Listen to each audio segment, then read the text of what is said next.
সবাইকে good morning. বাবা good morning বলো। Good morning.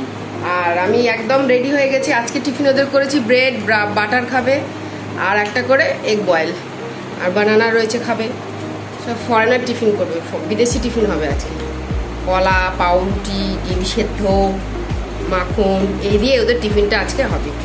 আর আগের দিন যেহেতু ওরা কচুরি খেয়েছে, প্রতিদিনই রুটি কচুরি এসবই খেয়েছে, ওই জন্য আজকে একটু অন্যরকম দিলাম। যাই হোক, আমি ওর জন্য প্রার্থনা করে বেরিয়ে যাই। দয়ালু প্রভু জীবন্ত ঈশ্বর, আমাদের দায়িত্ব তোমার পায়ে দিই, বাইরে যা ভেতরে আসা রক্ষা করো। তুমি দয়ার সাগর প্রভু, যতজনই প্রার্থনা শুনছে সকলকে আশীর্বাদ করো। আমাদের জীবনকে তোমার পায়ে রাখি প্রভু। সব কিছুর জন্য তোমাকে ধন্যবাদ দিই। চাইবার অতিরিক্ত তুমি আমাদের দিয়েছো, এই জন্য তোমাকে ধন্যবাদ করি প্রভু। সব কিছুর জন্য তোমায় ধন্যবাদ যিশুনা, তোমারই নামে চাই, আমেন। ঈশ্বরের অনেক দয়া, চাইবার অতিরিক্ত তিনি আমাদের দিয়ে থাকেন। আমরা সেটা বুঝতে পারি না, অনুভবও করি না। আমরা যদি আমাদের এরকম জীবন, আমাদের যে জীবনটা ঈশ্বর দিয়েছেন, এর আমরা ভাবি আরও ভালো চাই আমাদের, তাই না? কিন্তু অনেক মানুষ আমাদের মতো এই জীবনটাও পায় না। আমরা যে প্রতিদিন খাদ্য, যা খাবার দাবার ঈশ্বর আমাদের যোগায়, ভালো ভালো ঘরের মানুষেরা এত সুন্দর খাবার খেতে পায় না। অনেক টাকা মাইনে পায়, ইনকাম করে, কিন্তু হয়তো রান্না করতে অসুস্থতা, কোনো কারণ, হয়তো হজম শক্তি নেই। কিন্তু ঈশ্বর আমাদের খাদ্য খেতেও দিচ্ছেন, হজম শক্তিও দিচ্ছেন, ঈশ্বর তার সুস্থও রেখেছেন। এটাও তো ঈশ্বরের দয়া। শুধু পয়সা থাকলেই হয় না, খাবার থাকলেই হয় না, কিন্তু সর্বপ্রকার দিয়ে ঈশ্বর আমাদের ভালো রেখেছেন। এই জন্য ঈশ্বরকে ধন্যবাদ। ধন্যবাদ দিলে আর কিছু লাগে না। ঈশ্বর শুধু আমাদের চাইবার আগে বলে তুমি ধন্যবাদটা দাও, সেই তো ঈশ্বরকে ধন্যবাদ। যাই হোক, আমি রেডি হয়ে গেছি, এবার বেরিয়ে যাবো। চুমু দিয়ে দিয়েছে, হাম্পি চাম্পি সব দেওয়া হয়ে গেছে বাবা। আর কিছু এবার বেরিয়ে পড়বো। এত বৃষ্টি হলো সকালে, না দেরি হয়ে গেল। আর আমা বাই বাই, মামা বাই বাই। আয়, তুই আবার কে শুয়ে পড়লি কেন? বের করে দে আমাকে, আমি চলে যাচ্ছি, টাটা। কাপড় চোপড় কেচেছি, সব মেলে দিয়েছি, বৃষ্টি হচ্ছে, হোক, আর কি করা যাবে। আর সকালবেলা কি হয়েছে, এক ফসলা মতো বৃষ্টি হয়ে গেছে, মানে পথঘাট একবার ভেজাবার মতো বৃষ্টি। ভালোই বৃষ্টি হয়েছে। আমি কাপড় চোপড় আর তুলিনি, কেন শেডের নিচে আছে। অনেকক্ষণই বৃষ্টিটা হয়েছে, যা না হতো আমি এতক্ষণ অনেকক্ষণ অর্ধেক রাস্তা চলে যেতাম। বৃষ্টির মধ্যে আজ চাপাতা নিয়ে যাচ্ছে, আবার ভিজে যাবে, সেই জন্য দেরি করেই বেরোলাম। সেই রাস্তায় ভিজে তো লাভ নেই, সেই জন্য সোমবার দিন বেরিয়ে পড়লাম। খুব বেশি ব্যাগ লাগছে নাকি? যে রিক্সাওয়ালা যাচ্ছে সে রিক্সাওয়ালাই জিজ্ঞেস করছে রিক্সা লাগবে কিনা। কারণ এখান থেকে এইটুখানি যাবো, আর কি রিক্সা নেব, এখান থেকে হেঁটেই চলে যাব। চলে আসলাম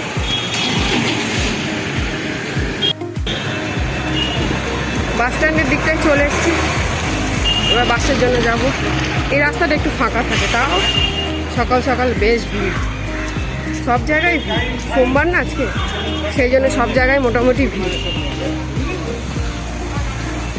গাড়ি ঘোড়া দেখে শুনে আবার অটো আসছে। সরু রাস্তার মধ্যে দাঁড়িয়ে যাই, চলে যা।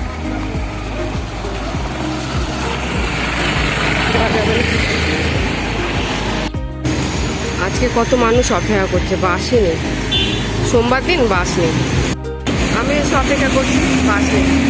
তো তারা পুরো করে কি করলি, লেজটাও খুলে গেছিলো, বাসই নেই। দেখুন কখন থেকে সবাই দাঁড়িয়ে। টেকনোপলিস চলে এসেছি, এখানেও বৃষ্টি হয়েছে ভালো। মানে সেক্টর 5-এর ওখানে বেশ অল্প অল্প করে জল জমেছে।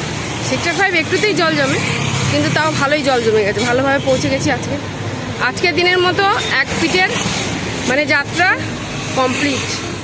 জীবনে মানুষ কী নিয়ে বেঁচে থাকে বলুন তো? আশা নিয়ে বেঁচে থাকে। আর মানুষের জীবনে এখন যা পরিস্থিতি, আস্তে আস্তে না আশা আকাঙ্ক্ষা সব শেষ হয়ে যাচ্ছে। যেরকম সময়ের পরিস্থিতি খারাপ, সব কিছুর দিক থেকে একেবারে জর্জরিত মানুষ। খুব একটা ভালো একটা খবর পাইনি, 2-3 দিন ধরে যেন মনটা খুবই খারাপ। এমন একটা বাজে খবর শুনেছি, মনটা খারাপ। সে খবরটা কারোর সাথে শেয়ারও করা যাবে না, এমন ব্যাপার। শুধু ঈশ্বরকে জানাতে হবে, নিজের মনে রাখতে হবে। সব খবর সবাইকে বলা যায় না, সব জায়গায় বলা যায় না, তাই না? যাই হোক, এভাবে হাঁটতে হাঁটতে চলে যাব। মাঠের পাশটা চলে এসছি। মাঠের এখানটা আসলেই মনে হয় কি বলুন তো, বাড়িতে চলে আসলাম। আর একটুখানি হাঁটলেই আমাদের বাড়ি। খালটা পার হবো, তারপরে কেষ্টপুর। আজ আর মাঠের ভেতরে ঢুকে আর বসা হলো না, কেন অতটা সময় নেই। তাড়াতাড়ি কাজ করব, বাড়ি যাওয়ার চেষ্টা করব। কেন বড় ছেলেটা থাকবে না, একটু কাজে বেরোবে, সেই জন্য বাচ্চাগুলো একা রয়ে যাবে না, সেজন্য তাড়াতাড়ি বাড়ি যাওয়ার চেষ্টা করব। হয়ে ওঠে না যতই করি, কত দৌড়ে যাওয়া যায়। 15 জন 20 জনের রান্না করা, আমরা 4 জন, দুবেলার 8 জন, ওরা 4 জন, 8 জন, 16 জন। এবার হোম ডেলিভারি একটা ফ্যামিলি, ওখানে ধরুন 8 থেকে 10টা, ওদেরও 10টা খাবার, তাহলে কত হলো? 16, ওখানে 10, 28 জনের রান্না, 28 থেকে 30 জনের রান্না। তারপর আবার হিসাব করুন বলুন তো, দোকানের থাকে ময়দা মাখা, কোনোদিন তরকারি করা, তাহলে এতগুলো লোকের জোগাড় জাতি করে রান্না বান্না করে ফিরে আসা মুখের কথা, এই জন্য খুব কষ্টকর। দেখুন কে ডাকাডাকি করছে, মানুষ ভুলে যায়, এরা ভোলে না। আমার গলার আঁচ পেয়েছে, আমি এসছি, জানে এখন বোধহয় খাবার দেবে। আমি এই সবে এসছি বাচ্চা, আমি চা খাই, টিফিন আসুক, বাজার আসুক, তবে তো। ও আমাকে দেখে ডাকাডাকি শুরু করে দিয়েছে, আমি এসে গেছি। হ্যাঁ বাচ্চা দেবো দেবো, এনা খুব আবদার করে, খুব আবদার করে। হোক মাছ আসুক, ধোবো তখন দেবো, হ্যাঁ তখন দেবো, দেবো। হয়েছে কি হয়েছে কি? আমি আসিনি এখন, বাজার আসিনি। দেখ বাজার আসলে আমি তোকে খেতে দিতাম না, আমি সবে এসছি বাচ্চা, বাজার আসিনি, বাজার আসিনি। ও খালি ঘুরপাক খাবে, বাজার আসিনি, আসলে আমি দিতাম, বাজার আসিনি। ও ভাবছে আমি এখন বাজার ধুতে যাবো, এখন আসিনি বাজার, বাজার আসলে আমি দেবো, খেতে দেবো। কেন দেবো না, তোকে দেবো তো, আগে দেবো। কাক আসুক যে আসুক, তোকে আগে দেবো, ঠিক আছে? আমি চলে এসেছি, দিদি তো আজকে তাড়াতাড়ি চলে গেছে, আর আমি এখন বসে বসে চা খাবো। বাবা আজ ভরপুর মিষ্টি দিয়েছে আমার ভাইয়ের বউ, চায়ে খুব মিষ্টি হয়ে গেছে। কম মিষ্টি দিবি, হ্যাঁ একটু চেখে দিবি, ওর অভ্যাস আছে কোনো কিছু চাখে না। একটুখানি দিবি, বেশি দিবি না, আমি চা মিষ্টি বেশি খাই না। বেশ না দিবি না, আমি মিষ্টি খেতেই পারি না। অটোর জন্য চলে এসেছি, এখন বৃষ্টিও শুরু হয়ে গেছে। কত সুন্দর ফাঁকা ফাঁকা, ভালোই লাগছে। এইভাবে দাঁড়িয়ে আছি, কখন সেরকম গাড়ি পাই। বৃষ্টিতে অটো একদম নেই।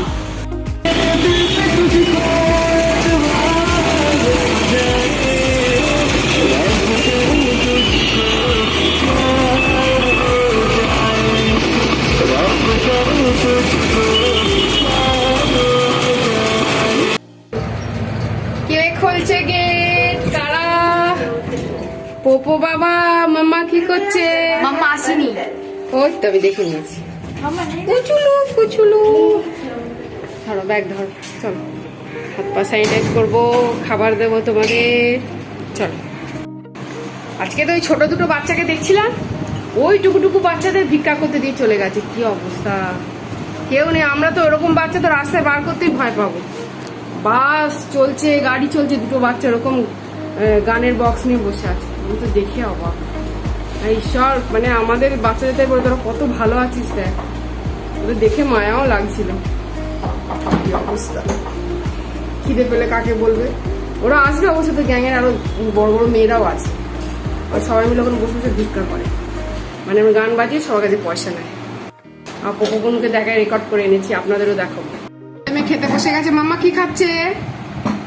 ডাল, ভেন্ডি ভাজা আর মাছ ভাজা।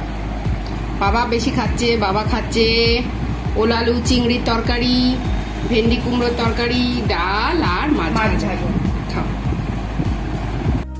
আর রয়েছে বাচ্চাদের জন্য শশার সালাড, মানে শশা আমার মেয়ে, এই কাজটা আমার মেয়ে করে, তা কেটে কুটে রেডি রাখে আমার মা। মামা শশা খাচ্ছ?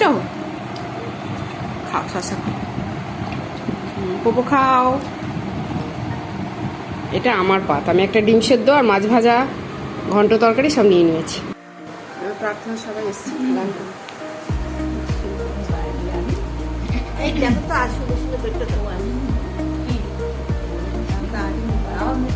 আরে ওইটা তোমারটা বের করে দেবো।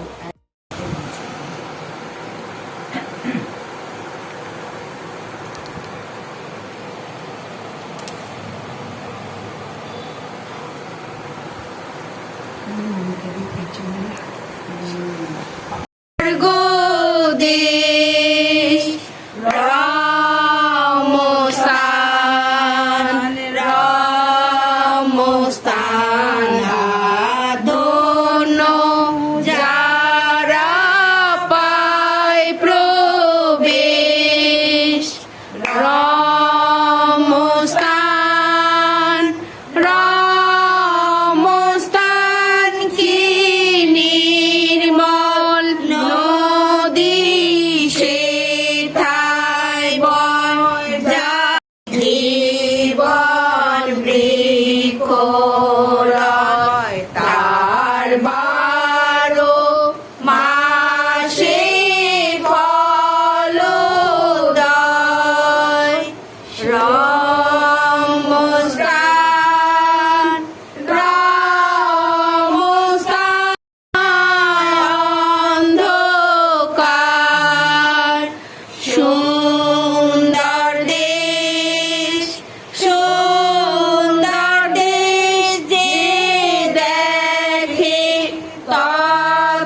বেশ, হায় কিসে আমি পাই প্রবেশ। যিশুনাথ,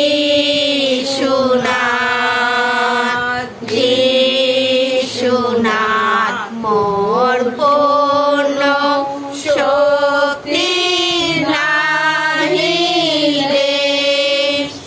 যিশুনাথ, যিশুনাথ তুমি হে পাপের বলিদান।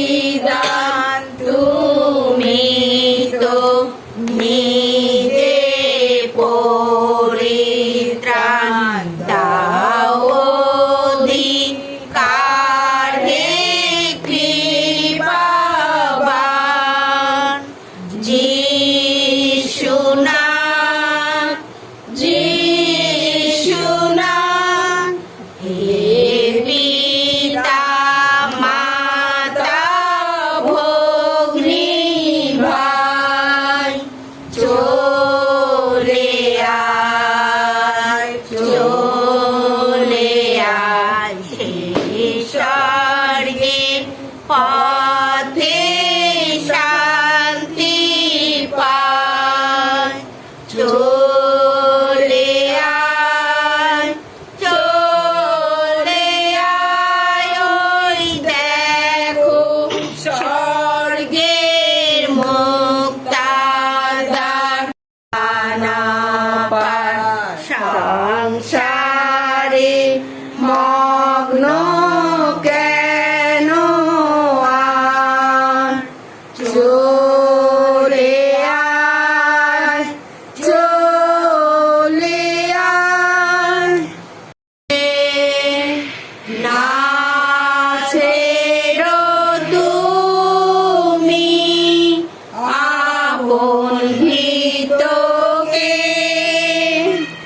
যদিও অন্য সঙ্গী নাহি রয়। মোর সঙ্গে থাকো যিশু দয়াময়। এই মতো জীবন চলে বেগবান, নৌকারে তরে হইবে অবসান। সংসারে দেখি কিছু নিত নাই, মোর সঙ্গে থাকো যিশু নিত স্থান। তোমারি চাহি প্রভু সকল পরীক্ষায়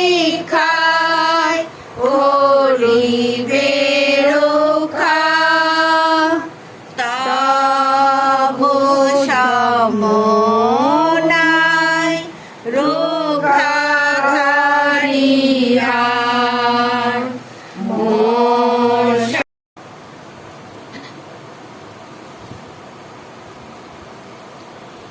হে ঈশ্বর, আমাকে রক্ষা করো, কেননা আমি তোমার শরণ লইয়াছি। আমি সদা প্রভুকে বলিয়াছি, তুমি আমার প্রভু, তুমি ব্যতিরেকে আমার মঙ্গল নাই। পৃথিবীতে যে পবিত্র ব্যক্তিগণ থাকেন তাহারা আদরণীয়, আমার সমস্ত প্রীতির পাত্র। যারা অন্য দেবতাকে উপহার দেয় তাহাদের যাতনা বৃদ্ধি পাইবে। রক্তরূপ তাহাদের পেয় নৈবেদ্য আমি উৎসর্গ করিব না, আপন উৎসর্গে তাহার নাম লইব না। সদাপ্রভু আমার দায়াংশ ও আমার পানপাত্র, তুমি আমার অধিকার স্থায়ী করিতেছ। আমার জন্য মানরজ্জু মনোহর স্থানে পড়িয়াছে, আমার অধিকার আমার পক্ষে শোভাযুক্ত। আমি সদাপ্রভুর ধন্যবাদ করিব, তিনি আমাকে মন্ত্রণা দিয়াছেন। রাত্রিতেও আমার চিত্ত আমাকে প্রবোধ দেয়। আমি সদাপ্রভুকে নিয়ত সম্মুখে রাখিয়াছি, তিনি তো আমার দক্ষিণে, আমি বিচলিত হইব না। এই জন্যই আমার চিত্ত আনন্দিত ও আমার গৌরব উল্লাসিত হইল। আমার আমার মাংস নির্ভয়ে বাস করিবে। কারণ তুমি আমার প্রাণ পাতালে পরিত্যাগ করিবে না, তুমি নিজ সাধুকে ক্ষয় দেখিতে দিবে না। তুমি আমাকে জীবনের পথ জ্ঞাত করিবে। তোমার সঙ্গে তৃপ্তিকর আনন্দ, তোমার দক্ষিণ হস্তে নিত্য শুভ। আমেন।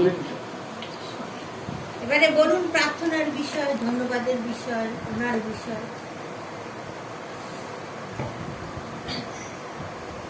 প্রথমেই বলি যে আজকে মেয়ের স্মৃতিবার্ষিকী আমরা করছি। তখন থেকে খুব ভালো ছিল, শরীর ভালো ছিল, কোনো কিছু অসুবিধা ছিল না, কিন্তু কেন যে কিভাবে হলো সেটাই হচ্ছে আমাদের চিন্তার কথা। তবু জানে প্রভু নিয়েছেন, যেটা মঙ্গল সেটা প্রভু করেছেন, সেই জন্য আমরা খুব বেশি চিন্তার মধ্যে ছিলাম না। কিন্তু এই কি থেকে থেকে আমার একটাই নাতি আর ওর স্বামী, এই তিনজন মানুষ ছিল। আর আমার নাতিটা মানে মাকে খুবই ভালোবাসতো, যার জন্য চলে যাবার পরে ও একদম মানে আর কোনো কিচ্ছু করে না, শুধু এই পড়াশোনা নিয়েই ব্যস্ত সারাক্ষণ। এমনিতেই সেই সারাক্ষণ ওই পড়াশোনা এই করতে করতেই ওর দিন যাচ্ছে। এমনিতে আর অন্য কিচ্ছু করে না, সব সময় পড়ার মধ্যেই থাকে। আর বাবা আছে, বাবা ভালো চোখে দেখেন, আমার জামাই, সেই জন্য একটু ওদের অসুবিধা হচ্ছে। দুজন মানুষ, বাবা আর ছেলে, সেই বাবা তো সারাক্ষণ বসেই থাকে, তাকে নিয়ে ঘুরিয়ে ঘুরিয়ে তাকে বাথরুম নিয়ে যাওয়া, খাওয়া, ভাত দিয়ে দেওয়া, এইরকম ধারা করতে। তারপরে আর এখন তো ঘরে বসেই পড়াশোনা, সেই 12টা থেকে আর রাত 1টা, প্রায় 12টা থেকে রাত 9টা 10টা পর্যন্ত ও ক্লাস করে, তারপরেই যায়, তারপর খাওয়া দাওয়া করতে যায়। এই হচ্ছে ব্যাপার। এখন যখন প্রভু নিয়েছেন, প্রভুর মঙ্গলময় দয়াময়, সত্যি কথা যে তিনি তার নিয়েছেন। তবে মেয়ে আমার খুব ভালো ছিল, লক্ষ্মী ছিল, আর খুব সুন্দর ছিল, কথাবার্তা তার এত ভালো ছিল যে বলার না। এখন প্রভু নিয়েছেন, আর কিছু বলার নেই। আর এছাড়া এখন ধরেই নিয়েছি যে প্রভুই তো কাছে আছেন, আনন্দে রয়েছে। আমরা বরং এখানে কষ্ট পাচ্ছি, কিন্তু ওরা খুব আনন্দে আছে, সেটা আমার খুব ভালো লাগে। সব সময় আমি ওদের কথাই ভাবি। আর এখন আমি একলা থাকি, যদিও একটা রাতের লোক আছে, একটা রাতের বেলা আসে, সকালবেলা কাজকর্ম করে দিয়ে যায়, রান্নাবান্না সব করে দিয়ে যায়। আর রাতের বেলা ও আমার কাছে আসে, এসে রাতের বেলা এখানে থাকে, সকালবেলা এখানে আবার যায়। এবারে আবার আমি এখন ঘর থেকে ঘুরে এসে তারপরে আবার সব কাজ করে দেবো। সেই জন্য আমার সেই দিক থেকে অসুবিধা হয় না, ঘরের 4টে দেয়ালের মধ্যে থাকে। এটাই জানি প্রভু আছেন, প্রভু সঙ্গে থাকেন। আর আমি প্রায় ওইটা নিয়েই থাকি। সকালবেলা উঠে যখন থেকে আরম্ভ করি, আমি 4টের সময়, 4:30টার সময় উঠি, তখন থেকে উনি আগে দাদুর উপরে প্রার্থনা করি, তারপর সংসারের সব কাজ করি। কিন্তু এখন আমার কোনো ভয় লাগে না। আমার নাতি যেমন শুধু বলে, কোনদিন হঠাৎ তোমার কিছু একটা অ্যাক্সিডেন্ট হবে, কেউ থাকবে না, কিছু না। আমরা বাবা হবে না, আমি জানি, কারণ আমার ঈশ্বর আমার সঙ্গে এমন সময় দেবেন না যে আমি একলা পড়ে থাকবো আর আমাকে কেউ কিছু করবে না, কখনো হবে না। তিনি ঠিক সময় আমাকে রাখাবেন, আর যখন দরকার হবে ঠিকই ব্যবস্থা করে দেবেন। সেই জন্যই আমার ভয় নেই। কিন্তু ওরা একটু চিন্তা করে। আজকে আমার নাতি এসেছিল, বলেছিল মাকে দেখে এলো, বেরিয়ে গিয়ে দেখে এসে তারপর এখানে এসেছিল। ওই জন্য আমি বললাম যে তুমি ফুল আনবে না, কারণ এখানে তোমার পাপা আছে আর মা আছে একসঙ্গে, তো ফুল আনবে না, তুমি ফুল কিনে নিয়ে গিয়ে বাড়ি চলে যাবে। তাই জন্য আর আসিনি, ঘরে চলে গেছে। এই 2:30-3টের মধ্যে ওটা পৌঁছেছে, অনেক দূরে থাকে। সেই জন্য ওই রুবি ছাড়িয়ে না, কি নাম, মুকুন্দপুর, অনেক সময় প্রায় ঘন্টা পরিদয় নিয়ে চলতে পারে। আমাদের হাসি দয়া করো, পাপ অন্যায় অযোগ্যতা ক্ষমা করো, শুনলে ধন্যবাদ। এই সকল প্রার্থনা প্রিয় যিশু তোমার নামে চাই, আমেন। অনেক জায়গায় বেশিরভাগ ঈশ্বর আমাকে অনুগ্রহ করলেন। Catholic, Protestant, Baptist, CNI, GL, বিভিন্ন জায়গাতে স্মরণ প্রার্থনা আমাকে চালাতে হবে। এটা ঈশ্বরের অনুগ্রহ, আমি প্রভুকে ধন্যবাদ দিই। আর স্মরণ প্রার্থনাতে প্রায় আমরা একই রকমই বাক্য শুনি। হ্যাঁ, যোহান 11 অধ্যায় শুনি, 14 অধ্যায় শুনি, পুনরুত্থান ব্যাপারে, এই ব্যাপারে শুনি। কিন্তু আজকে এই বাক্যতেও আমরা শুনবো, সেই স্মরণ প্রার্থনা দিয়ে আমরা এই বাক্যটা আমরা শুনবো। এক হিন্দিতে লেখা আছে, এক ধনवान मनुष्य था जो बैजनी कपड़े और मौनर पहनता। তার মানে কি, কেন পবিত্র আত্মা এই বাইবেলকে লিখেছে, এই জন্য শয়তান বুঝতে পারে না। আর পবিত্র আত্মা আমাদের জীবনে আছে, আমরা বুঝতে পারি। আর যখন প্রার্থনা করব, পবিত্র আত্মা আমাদেরকে লিড করবে, গাইড করবে, আর আমাদেরকে বুঝাবে এর মানে এইটা, এর মানে এইটা, প্রকাশন দিবে। তারপর দেখবেন আপনাকে বাইবেল পড়তে কত ভালো লাগবে। এই জন্য বললো কি, মসির ব্যবস্থা আর বাবানের বই পুস্তক ওদের কাছে, তাদের শুনুক। আর পড়ছে কিন্তু ওরা বুঝতে পারছে না, তো এই জন্য তো তাদের মন ফিরছে না। এখানে বলছে उसने कहा नहीं है पिता अब्राहम, यदि कोई मरे हुए में से जाए तो मन फिराएंगे। उसने कहा जब ये मूसा और भविष्यवक्ता की नहीं सुनते, तो यदि मरे हुए में से कोई जी उठे तो भी उसकी ना माने। আব্রাহাম বলছে, যদি তারা যদি বাইবেলকে পড়ে বুঝতে না পারছে, বাইবেল পড়ে যদি মন ফেরাতে পারছে না, যদি লাজার যদি আবার যায়, তারা কিন্তু তার মন ফেরাবে না, তারা কিন্তু মন ফেরাতে পারবে না। প্রিয় ভাই বোন, আজকে আমাদের জীবনে প্রভু এই বাক্য দিয়ে বোঝাচ্ছে। আজকে আপনার মেয়ে যে প্রভু রাজ্যেতে চলে গেল, আমরা বিশ্বাস করি ও অবশ্যই প্রভু রাজ্যেতে আছে, অবশ্যই সে প্রভুকে নিয়ে চলেছে। প্রভুকে তার প্রয়োজন ছিল বলে প্রভু তাকে নিয়ে গেল, ঠিক না? তার জন্য আমাদেরকে দুঃখিত হতে হবে না, তার জন্য দুঃখ করতে হবে না এই বয়সে চলে গেল, এই কম বয়সে না। তারকে প্রভু নিয়ে চলে গেল তার ইচ্ছা অনুসার। যদি বেশি দিন থাকতো তো হতে পারতো প্রভু দিয়ে সরে যেতে পারতো, যদি বেশি দিন থাকতো তো হতে পারতো তার আত্মাকে, সে আত্মা নরকের দিকে চলে যেতে পারতো কোনোভাবে। তো প্রভু তাকে তার আগে নিজের রাজ্যেতে নিয়ে চলে গেল। শয়তান নানা রকম আমাদের জন্য প্রলোভন বা ঈশ্বরের পথ দিয়ে ভটকাতে চায় বা সরাতে চায়। এই জন্য আমরা কোশ্চেন করতে পারি না, প্রভু তুমি কেন নিয়ে গেলে? আমরা তাকে প্রশ্ন করতে পারি না, প্রভু তুমি কেন নিয়ে গেলে? সে প্রভু দিয়েছে, প্রভু নিয়ে গেছে, ঠিক না? এটাই ভাবতে হবে, এটাই বল, প্রভু তোমার ছিল, তোমার জিনিস তুমি নিয়ে গেছো, তুমি নিয়ে গেছো। এবার তুমি প্রভু আমাকে যে জীবন দিয়েছো, বাঁচিয়েছো, প্রভু আমার জীবনকে প্রভু আমি যেন প্রভু তোমার রাজ্যের জন্য আত্মার জয় করতে পারি, তোমার রাজ্যের জন্য প্রভু আমি কিছু করতে পারি।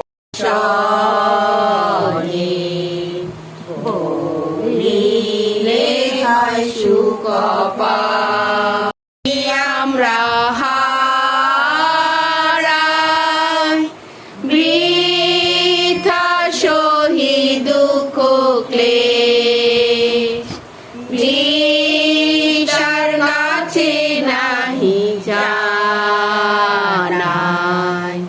মোদের অভাব সবিশেষ।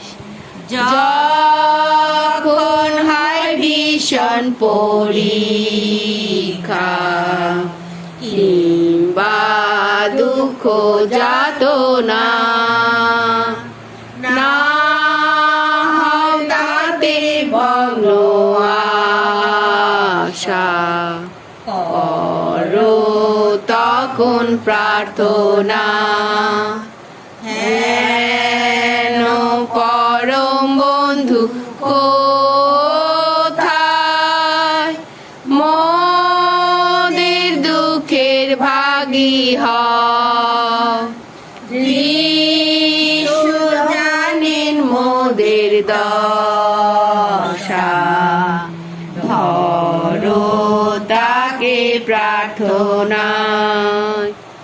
যখন আমরা শ্রান্ত ক্লান্ত, ভয়ে অবসন্ন প্রায়, যিশু সহায় ও বিশান্ত,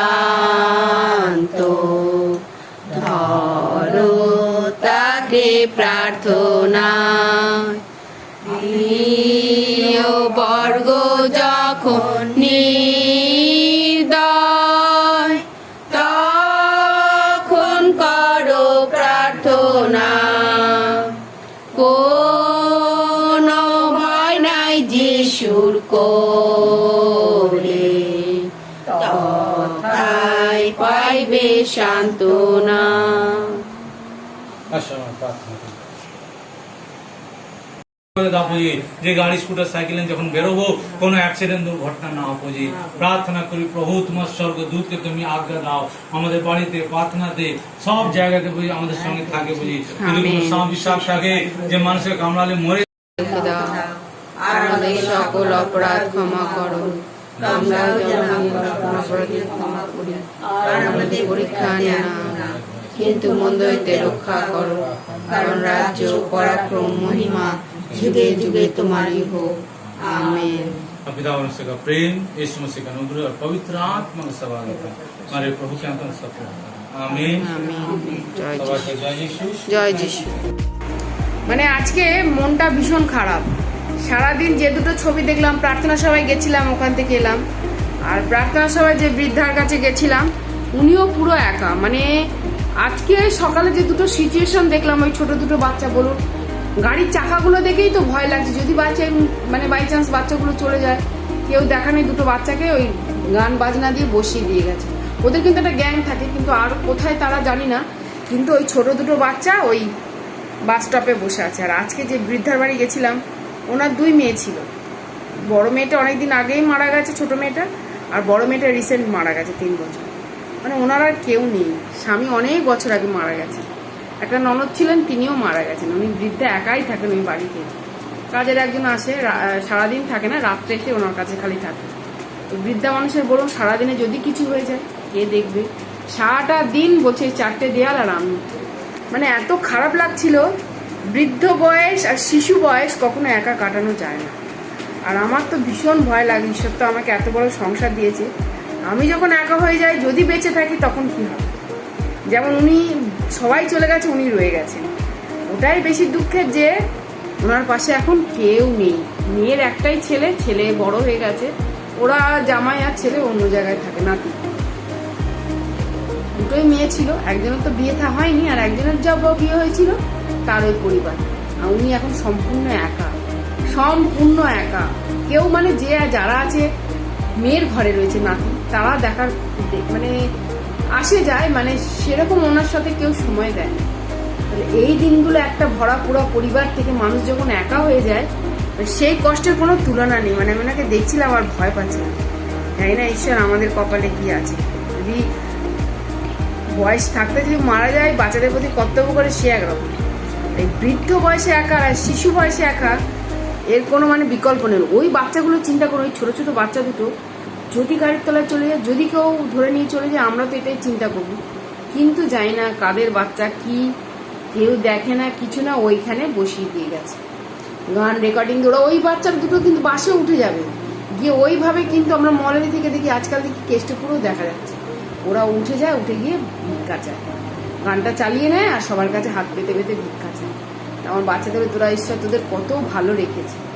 আর বৃদ্ধ মানুষটাকে দেখছিলাম, খুব মায়া লাগছিল, কিছু করার নেই না, আমাদের তো কিছু করার নেই। মাঝে মাঝে আমি ওই মাসিটা, সুজাতা মাসি আছে, ও মাসির সাথে গিয়ে গিয়ে মাঝে মাঝে দেখে আসতে পারতাম, কিন্তু লকডাউন ভাইরাস, যাওয়া আসার নিয়ম আছে নানান রকম, তাও আমরা এই মাঝে আমরাই গেছিলাম দেখতে। ওনার মেয়ের আজকে স্মৃতিসভা ছিল, মৃত্যুর 3 বছর পূরণ হলো। উনি সব কথা দুঃখের বলছেন, আমার এতে রয়েছে দেখবেন। আমার সত্যি কথা বলতে কি, ব্লগটা সবাই পুরো কমপ্লিট দেখেন না, যদি দেখেন দেখবেন যে কত সুন্দর রয়েছে। যাই হোক, এসব কথা তো মনে দুঃখ তো রইল, আমার সারাদিন সারাদিন চিন্তাই হবে কি অবস্থা। বৃদ্ধাটাকে দেখলাম আর ওই বাচ্চা দুটোকে দেখলাম। বাবু সবাইকে গুড নাইট বললাম, মাম্মা সবাইকে গুড নাইট, সবাইকে গুড নাইট। কাল আবার দেখা হবে, কালকে আবার এক জায়গায় প্রার্থনা সভা আছে, যাবো।